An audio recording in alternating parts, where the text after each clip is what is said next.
Les podcasts de la Paillette. Découvrez l'une des rencontres du Festival des médias indés qui s'est tenue les 11 et 12 avril 2026 à Rennes. Bonne écoute. Alors, c'est marrant parce que on vient de dire s'il y a le temps, parce qu'à la précédente table ronde, on avait 2 minutes. Donc, c'était peu de temps. Alors, on a une autre personne qui potentiellement va arriver en cours de route. Donc, ne vous étonnez pas si une personne s'assoit entre nous.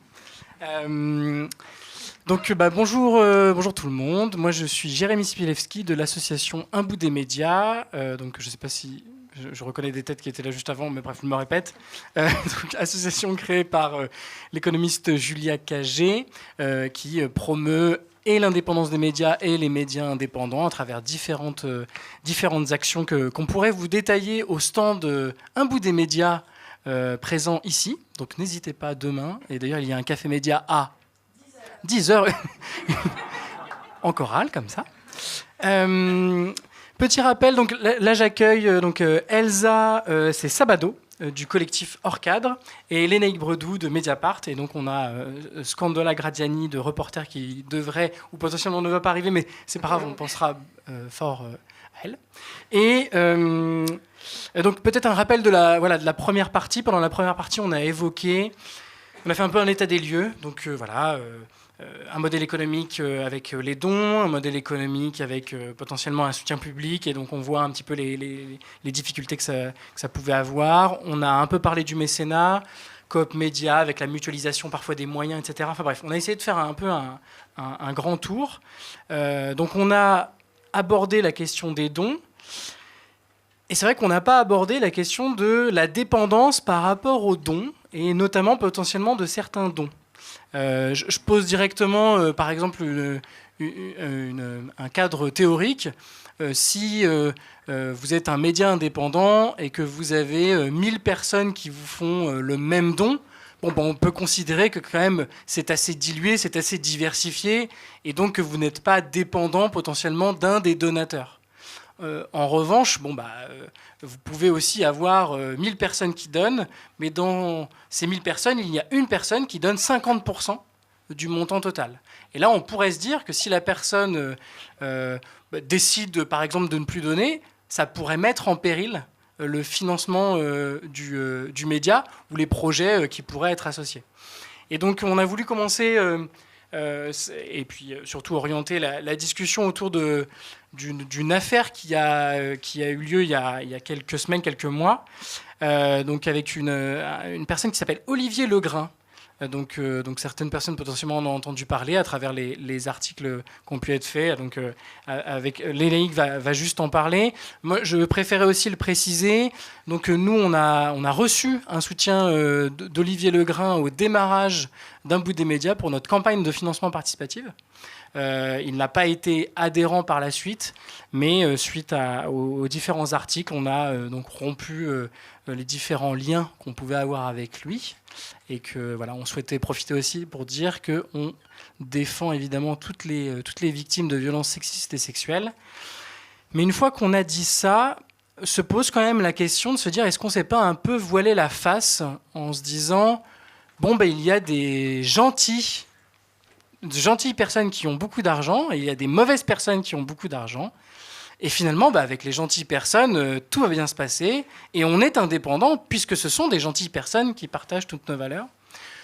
C'est arrivé un peu dans la phase de pas mal de médias indépendants, mais avant de vous en dire un peu plus, je vais laisser déjà Lénaïque revenir sur le personnage, mais après sur cette affaire plus largement. Ouais. Merci beaucoup. Donc Olivier Legrain, c'est un nom pas du tout connu du grand public. Peut-être que certains et certaines le connaissent, mais c'est un nom par contre très connu de l'écosystème de la presse indépendante, parce que c'est un des rares millionnaires français qui finançait la presse indépendante, ou qui finance la presse indépendante. Et pas que la presse indépendante, aussi une kyrielle d'associations, notamment engagées sur l'aide aux migrants et aux migrantes. Donc vraiment des sujets sur lesquels il y a peu de financement par ailleurs. J'insiste sur ce point parce que ça explique le nœud du problème qui s'est posé, et de comment et pourquoi autant de médias indépendants, puisque là c'est le sujet, ont eu des prêts, des dons, un coup de main d'une certaine façon d'Olivier Legrain. Olivier Legrain, c'est un ancien grand patron d'industrie. qui, une fois qu'il a été très riche grâce à une opération financière de LBO à la moment de la revente de sa société, a donc gagné énormément d'argent et a décidé d'investir cet argent pour les causes qu'il défendait, et des causes nobles. Voilà, la presse indépendante, l'information, l'aide aux migrants et aux migrantes. Donc, encore une fois, avec une technique, une façon de faire, de beaucoup perler, c'est-à-dire très peu d'énormes dons, mais beaucoup de petits dons un peu partout.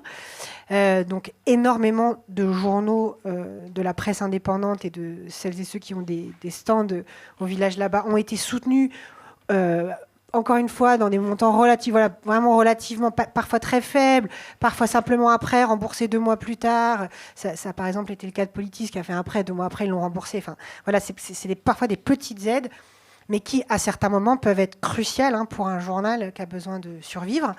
Et donc, Olivier Legrain est aussi celui, et c'est là où ça a encore plus posé problème ces derniers temps, qui a mis sa fortune pour acquérir un immeuble à Paris, pour faire aboutir un projet vieux de 10 ans de maison des médias libres, c'est-à-dire d'un bâtiment regroupant de nombreux titres de la presse indépendante pour mutualiser les coûts, pour offrir un lieu, des locaux, parce que des locaux, c'est très cher parmi les coûts fixes des journaux.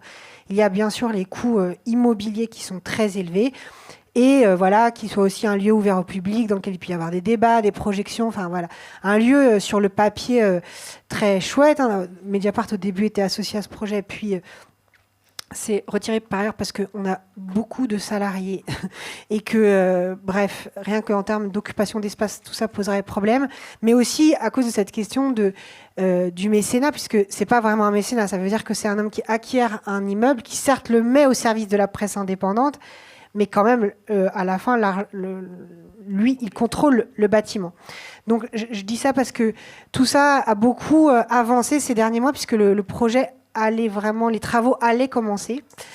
Quand, de fait, à Mediapart, nous avons fini par publier une enquête entamée des mois, voire des années plus tôt, sur lequel on a donc révélé des agissements problématiques et une plainte pour agression sexuelle visant donc Olivier Legrain, et plusieurs témoignages de comportements inappropriés, et lui reconnaissant en gros d'être un séducteur à l'ancienne. Je vous le dis vite pour essayer d'être le plus honnête aussi possible dans la présentation. Très intense. Voilà, très intense, a-t-il dit, quand nous l'avons rencontré. Donc, je dis ça, donc, au moment où la publication de cette enquête, de fait, de nombreux titres de la presse indépendante se sont retirés du projet de la Maison des médias libres. Et ont soulevé, alors parfois, certains sont restés, certains restent, la plupart essayent de faire vivre ce projet différemment, justement, donc exactement en réponse aux questions posées en introduction, c'est-à-dire le problème du mécénat, c'est quand même de dépendre d'un mécène, et que même s'il est gentil, mais le problème, c'est pas d'être gentil ou d'être méchant, en fait. C'est pas ça la question. C'est parfaitement résumé. Et juste avant qu'on commençait, on se disait qu'il y a un des journaux qui a été concerné, c'est Politis, donc je vous le dis pour un prêt très rapide, et Pierre Jacquemin, qui est le directeur de Politis, a fait un texte que, on s'est dit... Un parti pris qu'il faut... que je vous recommande sur le sujet, qui m'a semblé vraiment hyper juste. Et je vous lis juste une phrase, parce qu'il devait être là aujourd'hui, il ne peut pas être là, donc comme ça je lui rends hommage en même temps. Il a dit « Il n'existe pas de bons millionnaires quand il s'agit de liberté de la presse, parce que l'indépendance n'est jamais une question d'intention, mais de structure. » C'est exactement, je trouve, vraiment le meilleur résumé de la problématique, c'est-à-dire qu'il ne s'agit pas d'être sympa, d'être de gauche, d'aider les migrants, de vouloir aimer la presse. La question, c'est de lâcher le contrôle de qui détient et que la presse, en l'occurrence, ne dépende de personne. Car dépendre d'un seul homme, c'est voir ses failles potentielles, ses comportements potentiellement délictueux ou problématiques, mettre en péril le travail des journalistes, des gens qui travaillent sur cette question, qui organisent des festivals, qui se battent de conférence en conférence pour faire vivre leurs titres, et que tout s'écroule par la volonté d'un seul ou par la faute d'un seul. Et c'est exactement là le risque dans lequel on est. Et donc il faut trouver donc de nouvelles manières, il faut diversifier ses sources de financement, et de nouvelles structures se sont créées. On avait François Bonnet du Fonds pour une presse libre juste avant. Et donc Elsa, toi tu voulais aborder cette question de ces fonds de dotation, et comment est-ce que justement ça peut être une force, mais les limites à ces fonds-là, notamment sur le fléchage des financements. Oui, alors moi, c'est un sujet qui n'est vraiment... Enfin, on se rejoindra sur la question de l'intention et de la structure, mais peut-être que toi, ton intervention, elle n'est pas du tout en lien avec cette histoire. Ok, bon, bah alors j'y vais. Très bien. Nous, on pourrait revenir avec vos questions si jamais... Bon, voilà. j'ai pas minuté mon truc, mais en gros, voilà. Moi, je fais partie d'un collectif de pigistes qui s'appelle Hors Cadre. Les collectifs de pigistes, c'est une forme qui a émergé dans les années 2010, qui est liée au fait que les pigistes, qui sont en gros le fruit de l'externalisation du travail par les organes de presse, soient particulièrement en heurts avec la précarité, l'éclatement, la solitude, etc. Et donc, plusieurs se sont regroupés peu à peu, d'abord pour mutualiser des bureaux, pour avoir un collectif de travail, pour partager le coût du café. Et bien sûr, on met plusieurs journalistes dans la même salle pendant des mois et des mois. Au fur et à mesure, ils ont envie de travailler ensemble. Sauf qu'on est aussi, comme je le disais, très précaire et donc beaucoup en train de courir après des piges. Et il y a une difficulté à accorder nos agendas à chacun pour pouvoir faire quelque chose ensemble au même tempo, etc. Il y a des gens qui ont commencé à le faire dès 2017. Moi, ce que j'ai recensé comme premières initiatives, c'est le travail de We Report sur les violences sexuelles dans l'Église et un deuxième de YouPress autour de la question du viol qui s'appelait Zero Impunity. Mais à chaque fois, c'était des montages très ad hoc, très, très exceptionnels, donc qui demandent beaucoup de temps finalement et qui coûtent, comme c'est des prototypes, c'est pas facile de le reproduire. Nous, Hors Cadre, on s'est fondé en 2020 et l'occasion pour nous de mener ce type de projet s'est présentée l'année dernière parce que c'est créé, vous en avez entendu parler si vous êtes là, le Fonds de la presse libre qui a publié un appel à projet qui s'appelle Enquêter, révéler et je ne sais plus quoi, sur l'extrême droite, et qui proposait non seulement d'aider avec cet appel à projet les médias indépendants, mais aussi des collectifs de pigistes en s'adossant à des médias indépendants. Et pour nous, ça a été une super opportunité. On a mené un projet d'enquête de 12 enquêtes sur les associations financées par Pierre-Édouard Stérin. Ça nous a permis, la première chose, c'est de constituer une vraie force de frappe, une petite mini-rédac sur un gros sujet.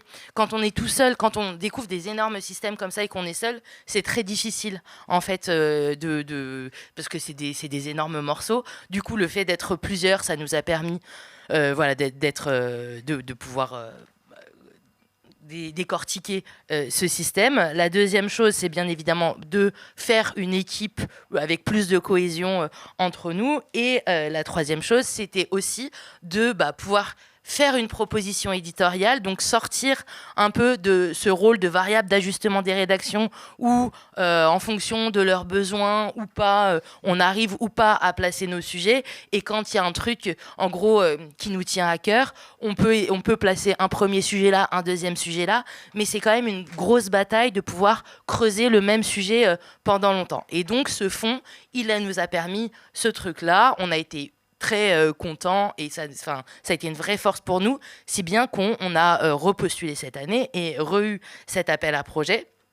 Donc voilà, mais il y a aussi la part d'ombre de cette histoire parce que ça m'est venu comme ça parce que c'est donc un fonctionnement en appel à projet. Et si vous travaillez soit dans les associations, soit par exemple dans l'enseignement supérieur et la recherche, vous savez que ce fonctionnement, en fait, il a bien des défauts et du coup, voilà, je voulais et ce type de fonds, en fait, là il y a le FPL, mais c'est pas seulement le FPL.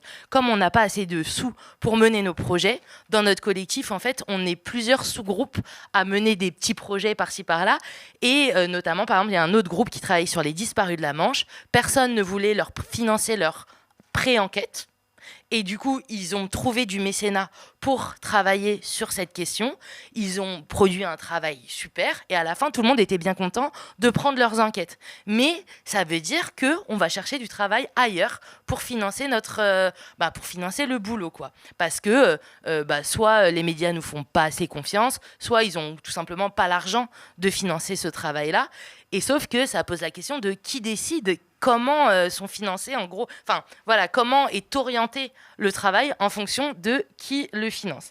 Et du coup, on voulait un peu faire une espèce de témoignage sur la manière, les problèmes qu'on avait éprouvés tout en faisant le travail qu'on vient de faire avec le FPL, parce que en gros, ça pose pour nous, je vais lister je vais lister un peu les problèmes, et après, je pense que c'est intéressant aussi de réfléchir aux autres solutions qu'on pourrait imaginer, parce que ce que ça pose comme question, c'est des vrais problèmes. La première chose, c'est que ça nous met en concurrence. Alors, je pense que c'est pas seulement les collectifs de pigistes, c'est plus au niveau même des médias indépendants et des médias porteurs. Il y a une enveloppe et ça nous met en concurrence pour obtenir un petit bout de cette enveloppe. Et du coup, ça a des conséquences, notamment sur le budget, parce que faut pas demander trop, sinon on se fait blackbouler.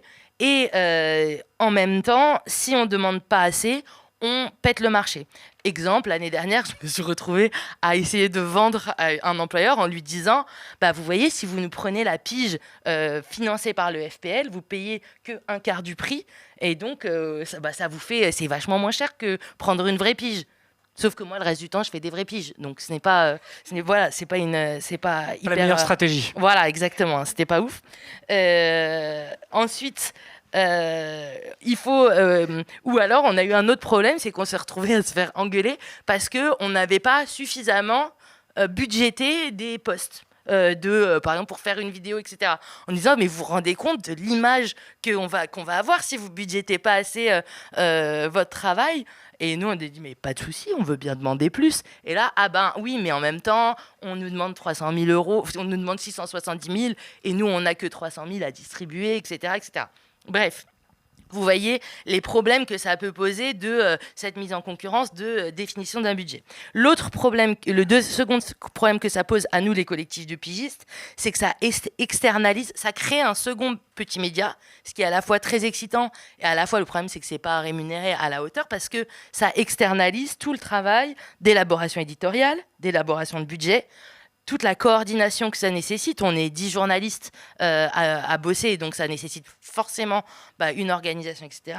Et toute la communication autour de ce projet qu'on fait. Voilà, donc ça double un peu, ça doublonne un peu, et du coup, tout ça, c'est pas hyper rémunéré. Du coup, ça nous fait beaucoup travailler pour un truc qui nous est payé, on va dire, bien, mais normalement. Voilà, et tac. Ensuite, et ça c'est plus les associatifs et les enseignants-chercheurs qui le savent, un appel à projet, il revient chaque année. Et donc, chaque année, il faut refaire le dossier. Ça demande beaucoup de travail et ça demande beaucoup de temps. Et du coup, par exemple, nous, on est 20, donc on peut se dire, voilà, il y en a 2 qui vont travailler sur l'ODC et pas les autres. Je ne suis pas sûre que des petits collectifs puissent avoir la même disponibilité. Et même pour nous, c'est éreintant parce qu'à peine tu finis le premier, tu dois faire le dossier pour le second. Mais donc ça, c'est une question. Et l'autre souci, et vous allez voir, c'est que, par exemple, nous, on a travaillé sur ce terrain toute l'année dernière. Là, c'était un autre cahier des charges. Donc, on a dû changer on a répondu en fonction du cahier des charges. Mais ce qui fait qu'on saute un peu d'un projet comme ça à un autre. Et du coup, on peut se dire, voilà, c'est un peu dommage de ne pas creuser ce qu'on a déjà fait. Et ça fait une transition vers la vraie question qui est que ça change la question de la souveraineté. Qui décide de la manière dont les articles sont fléchés? Et ça, il y aura certainement un débat là-dessus, mais en gros, là, ça veut dire que là, pour le coup, je porte un peu la parole des médias indépendants dont moi, je ne fais pas partie. Enfin, je suis pas chef d'un média, mais on peut se demander, de se dire, en fait, je vais avoir des articles moins chers, mais dont je ne décide pas entièrement de l'orientation éditoriale. Et donc, ça m'aide, mais en même temps, ça veut dire que ce qu'on me propose comme article moins cher, ça vient d'une tierce, d'un fonds qui est tierce, et du coup, ça pose la question de l'autonomie éditoriale, en fait. Alors, si on pousse le curseur très loin, mais je trouve que c'est ça les questions que ça pose. L'autre question que ça pose aux médias indépendants, c'est la question de la concurrence entre les fonds eux-mêmes.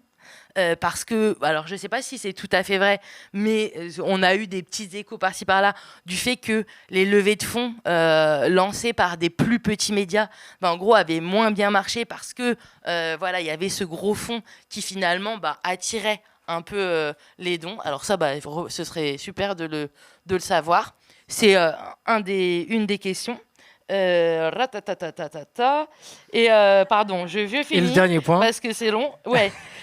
Et voilà. Et non, mais en fait, voilà, j'en finis. Mais la question, c'est, nous, on est quand même contents de tout ça, et donc de discuter ensemble un peu de comment on ne reprend pas, parce que cet instrument de l'appel à projet, c'est un instrument qui est intimement lié au New Public Management, et les conséquences que je décris là, c'est des choses qu'on aurait pu anticiper. Donc c'est quelle autre manière d'aider à la fois les médias indépendants et les collectifs de pigistes, sans empiéter ni sur les conditions de travail des pigistes, ni sur la souveraineté de ces petits médias. Et comment avoir une réflexion un peu ensemble sur cette question.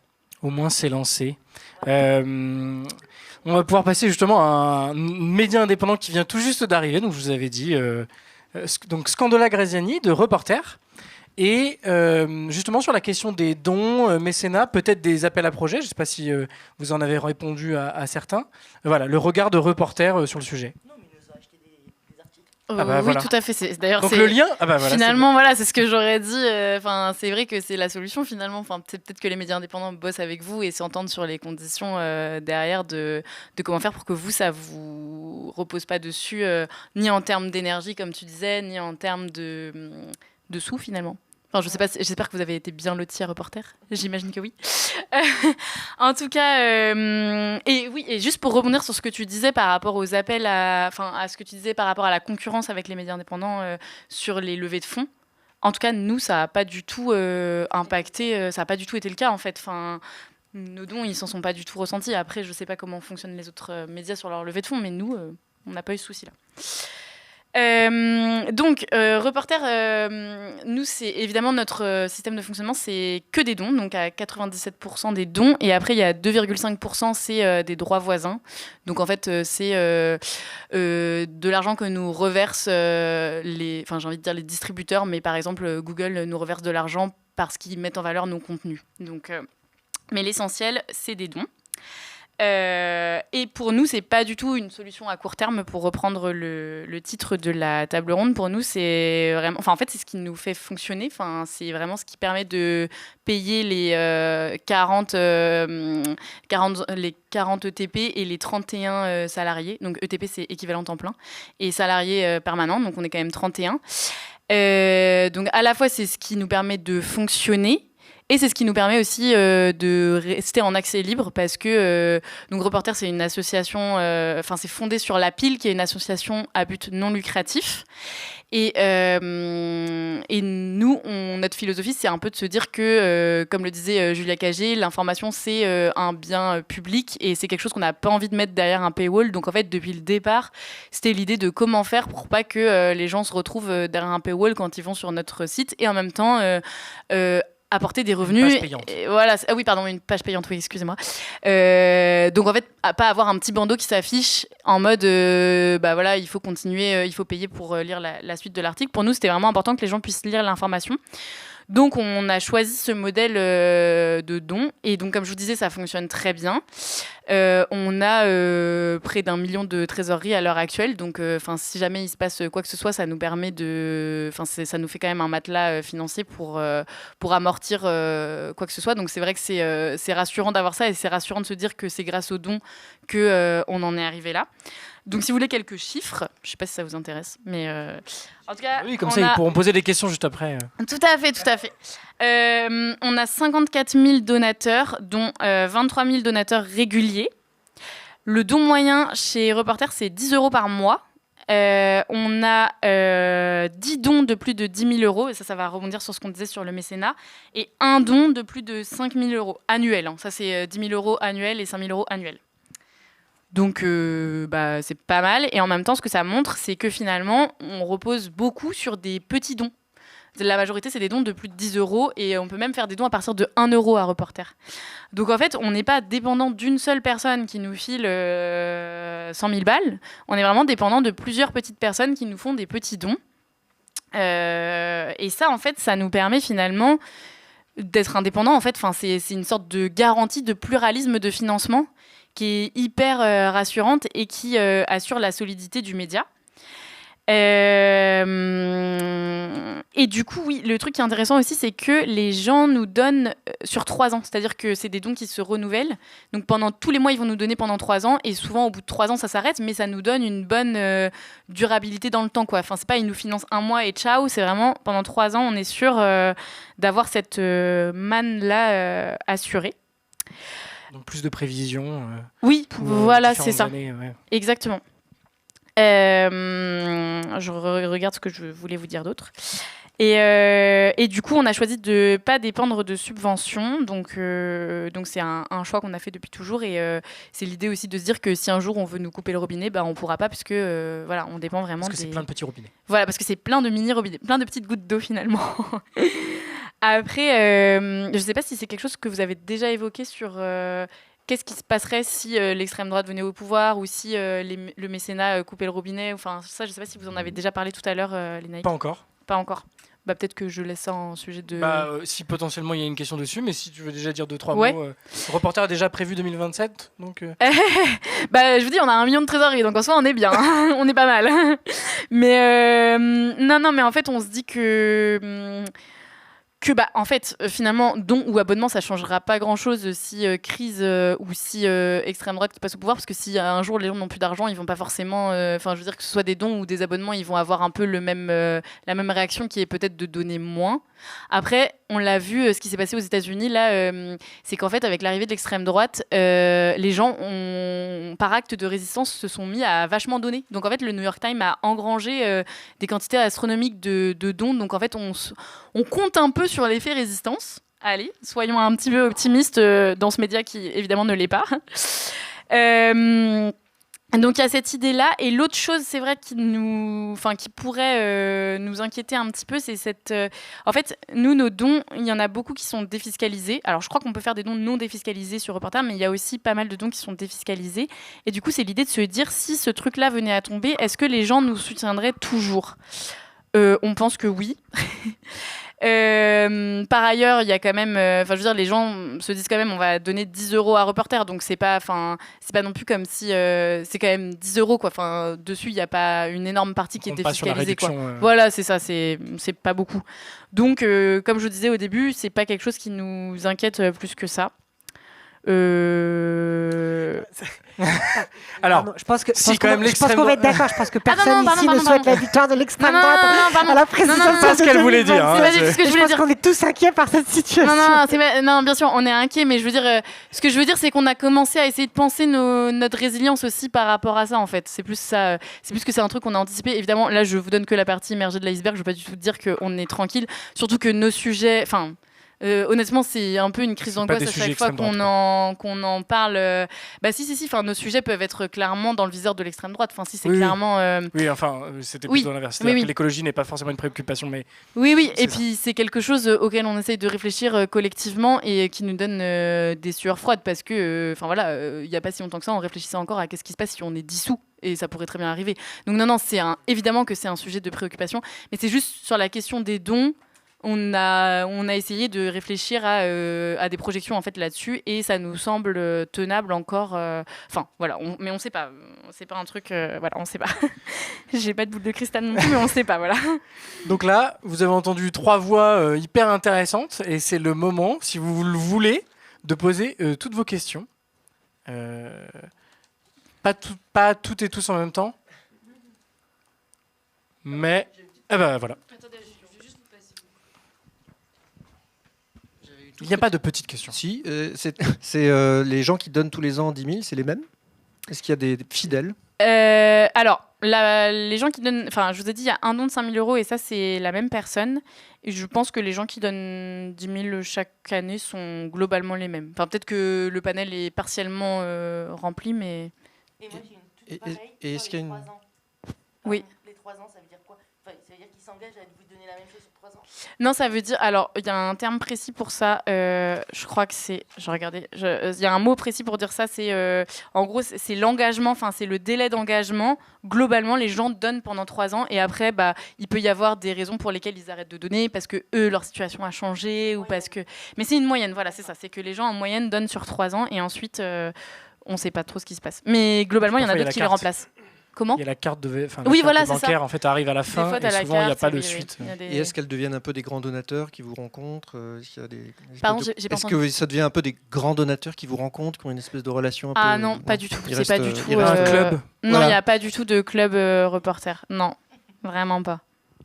Donc ça ne sert à rien si jamais vous vouliez donner 10 000 € à un reporter, vous ne participez pas à un club. Tout à fait. Vous n'aurez aucune influence sur nous, monsieur. Désolé.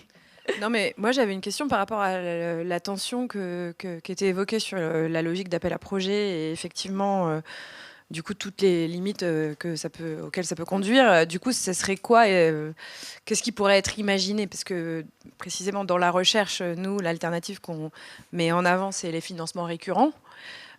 Qui du coup baissent pour laisser la place à des appels à projets dans tous les sens.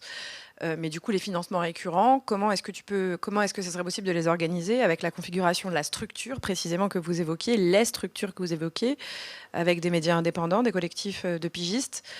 Qu'est-ce qui pourrait, comment sortir de la contradiction? Est-ce que c'est quelque chose qui est discuté? Voilà, ou de quelle manière?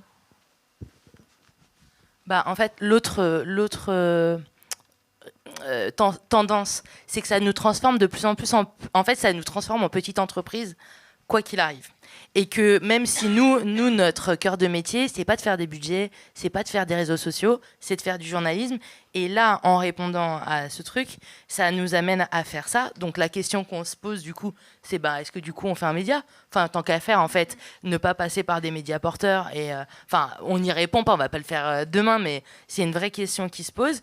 Et sinon, je sais pas, on y réfléchissait hier, mais c'est compliqué parce que cet argent, il est fait pour aider les médias indépendants et pas les collectifs de pigistes.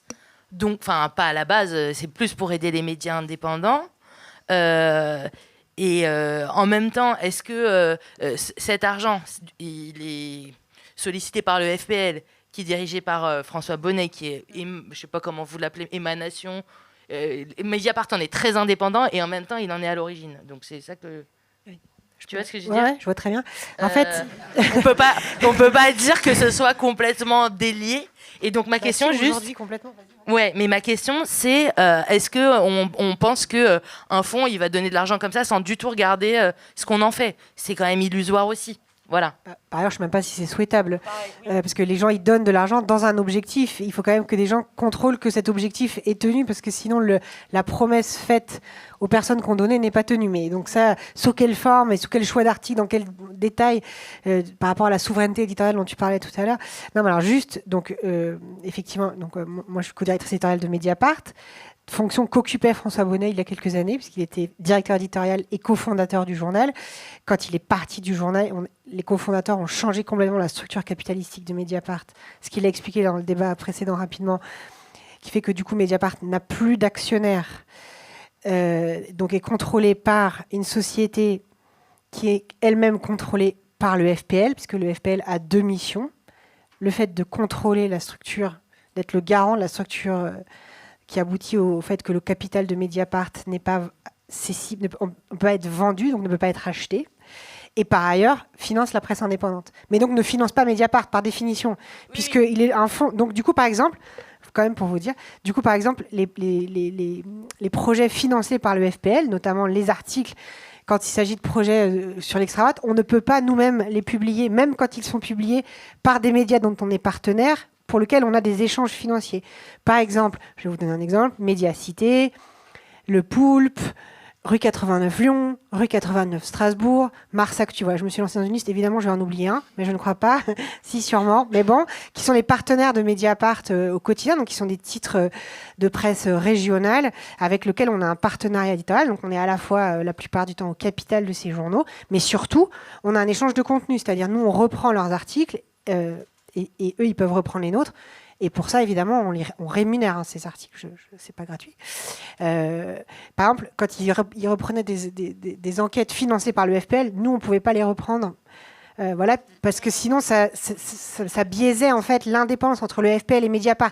Sinon, ça ferait une sorte de financement caché du FPL par Mediapart. Pardon, je vous ai sûrement tous perdu. Mais en gros, du coup, ça pour dire, ça rend parfois en concurrence avec Mediapart. Voilà, c'est ça, voilà. Exactement. Voilà, pas du tout de notre volonté, mais parce que précisément, nous, et on peut pas non plus arrêter d'enquêter sur Mediapart puisque le FPL finance des enquêtes sur l'Extrabad. Voilà, vous voyez ce que, c'était un peu compliqué. C'est pas évident. C'est un cercle.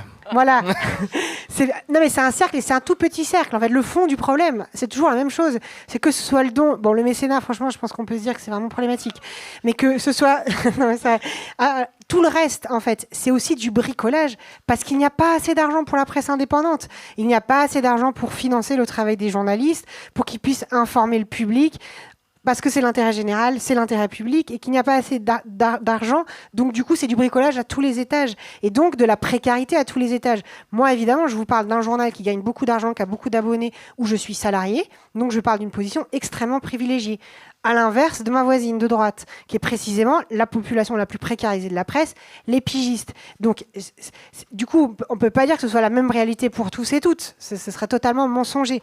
Mais le fond du problème est celui-là. C'est-à-dire, à part quelques exceptions, comme le journal pour lequel je travaille, il n'y a pas assez d'argent pour la presse indépendante. Et donc, du coup, c'est des rustines par-ci, par-là, des solutions. Voilà. Et par exemple, effectivement, de répondre à des appels à projets, c'est problématique pour toutes les raisons qu'a exposé Elsa. Et à la fois, ça permet, par exemple, de sortir du carcan des aides à la presse qui ne sont versées qu'aux milliardaires de la presse, concrètement, enfin, un gros trait, quasiment exclusivement. Ça fait une redistribution parallèle, en fait, et citoyenne vers la presse indépendante et même vers les pigistes, dont on sait très bien qu'ils sont une part importante de la profession, mais qui du coup leur donne les moyens en tout cas pour essayer de leur donner les moyens de travailler. Mais évidemment que c'est pas satisfaisant parce que la vérité c'est qu'il faudrait que tout le monde puisse gagner sa vie correctement sans devoir faire tout ça. Mais c'est du coup des bonnes intentions ont toutes des effets pervers. C'est comme de dire on arrête la pige parce que la pige c'est de la précarité, mais en fait du coup vous faites aussi un plan social géant, etc. Bref, c'est vraiment des problématiques qui toutes ont comme fond le fait qu'il n'y a pas d'argent pour la presse indépendante parce que l'essentiel du fric de l'État va vers les groupes financés par des milliardaires et des milliardaires même pas de gauche. Encore pire. Non, je plaisante. Non, on a dit qu'on s'en fichait. Voilà, c'est pour ça que je dis c'était une boutade. Voilà, des milliardaires et par ailleurs, des journaux qui captent toutes les aides, qui trustent toutes les plateformes possibles et qui saturent l'espace public, dont l'agenda médiatique sature l'espace public. Et c'est là où la boucle, elle est encore bouclée. C'est-à-dire, du coup, les sujets un peu différents et les manières de les apporter qu'essaye de faire la presse indépendante, toute sa diversité, est aussi broyée par le rouleau compresseur de Vincent Bolloré, mais aussi de Bernard Arnault, etc. etc. Et donc, c'est là où, effectivement, les interstices sont quand même assez minces, même si, plein de journaux et plein d'initiatives arrivent à fonctionner, mais c'est quand même au prix d'un investissement de beaucoup de gens très et trop élevé. Mais du coup, il faut avoir une réflexion sur les modalités par lesquelles même ce petite somme d'argent qui nous permet de pas reproduire, de pas se saisir des instruments libéraux et de les plaquer de manière sans essayer de le penser. Enfin voilà, je pense qu'il y a une réflexion à avoir là-dessus. Après, nous on a repostulé. Ouais. Voilà. Oui. Moi j'ai une petite question sur l'impact, qui est un mot qui revient de plus en plus dans les médias indépendants et qui, je trouve, soulève beaucoup de questions. De plus en plus de médias indépendants publient des rapports d'impact. Et déjà, la question que je voulais vous poser, c'est quelle définition on met derrière ? Comment on définit l'impact que peuvent avoir des articles de presse ? Et aussi, dans quelle mesure ça peut conditionner des financements ?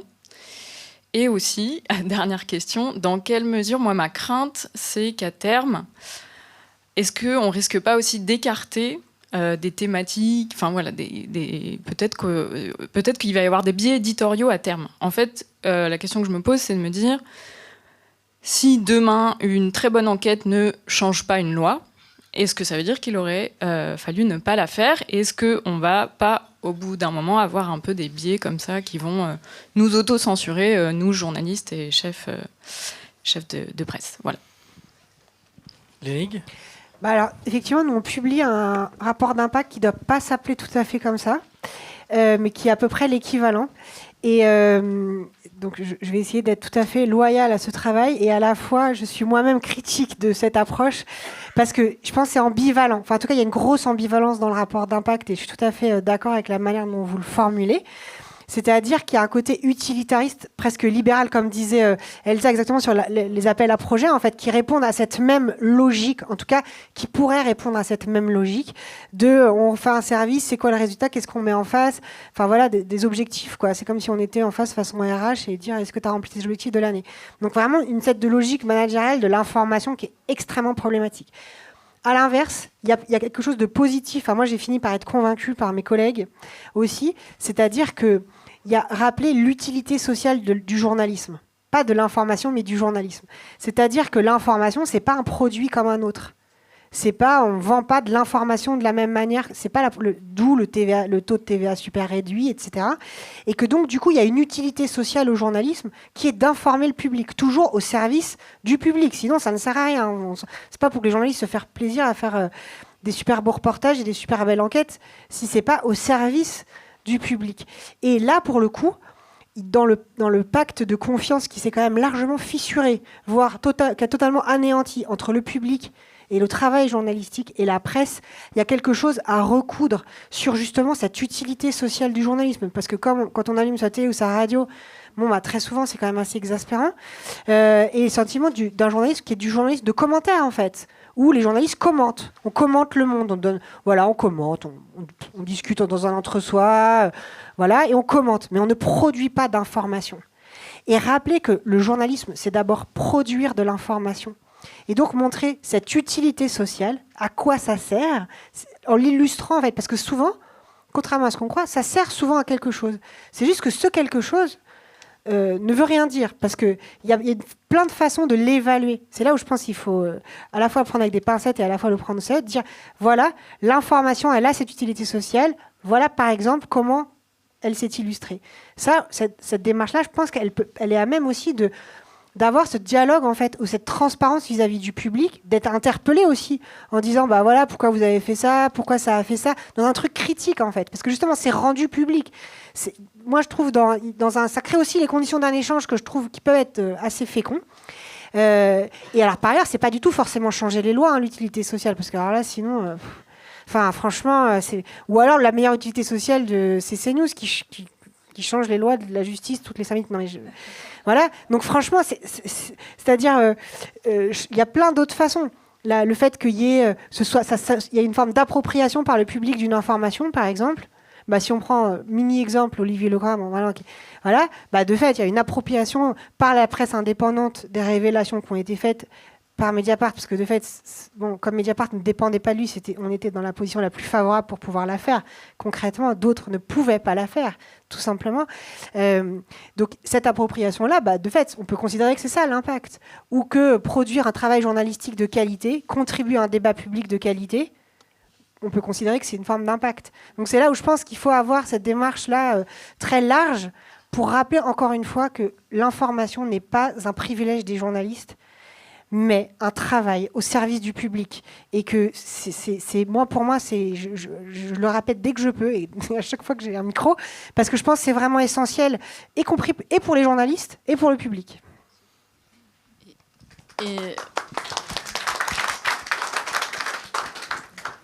Et non, moi je voulais juste compléter en disant que aussi parfois l'impact il peut être différé. Enfin, en fait, tu le vois pas tout de suite quand tu sors une enquête, mais peut-être ça va être dans 3 ans, dans 10 ans, peut-être ça va être ou alors ça va être perlé, ça va ressortir à certains endroits comme des petites résurgences. Mais du coup, je trouve qu'il y a souvent quand même des impacts Nous, Juliette Cagé, on parle beaucoup en termes économiques, donc des externalités positives en fait du journalisme, de l'information. Et c'est pour ça que l'utilité sociale, oui, elle me parle beaucoup plus que déjà l'impact qu'on a récupéré de l'anglais. Un impact, c'est vraiment une voiture qui crache dans un mur. Hein. Donc le mot, rien que le mot est quand même compliqué effectivement à utiliser, mais oui, il faut prouver et montrer que j'aime beaucoup cette image de recoudre le lien entre citoyens et journalistes parce que effectivement, pour rappel, la plus grande défiance, c'est les hommes et femmes politiques et la deuxième, c'est les journalistes. Donc il faut quand même le garder qu'on le garde toujours à l'esprit. Merci beaucoup. On arrive à la fin de notre table ronde. Merci pour votre participation. Oui. Non, tu voulais dire un mot, Elsa. Vas-y. Non, mais sur cette histoire d'impact, moi je pense qu'il y a un lien en fait. Je travaille avec Fanny, donc c'est des choses qu'on discute souvent. Mais en gros, nous, ce qu'on craint, c'est qu'on nous demande de plus en plus dans les dossiers pour avoir des fonds qu'on justifie d'un impact. Et pour nous, et on a déjà vu ça dans les dossiers que remplissent les copains pour les bourses européennes et tout ça, qu'on dise à l'avance l'impact qu'on va avoir. Et je reboot juste avec la question des instruments libéraux. Moi, ma spécialité, c'est de travailler sur le monde associatif. Le monde associatif, il est traversé par une mouvance de patrons qui veulent transformer les associations en entreprises.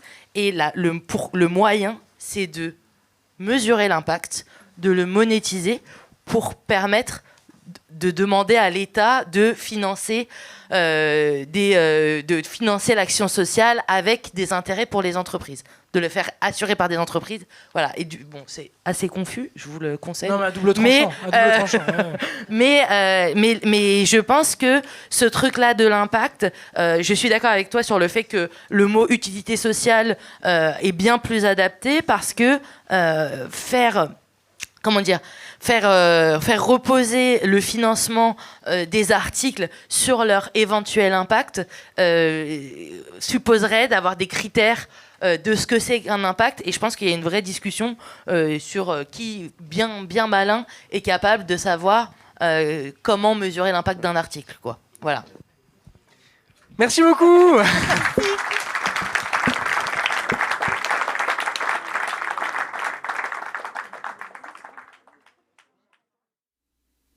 Un grand merci aux médias pour la qualité et la richesse de leurs échanges. Rendez-vous sur la-paillette.net pour découvrir les autres rencontres du Festival des médias indés 2026 de Rennes.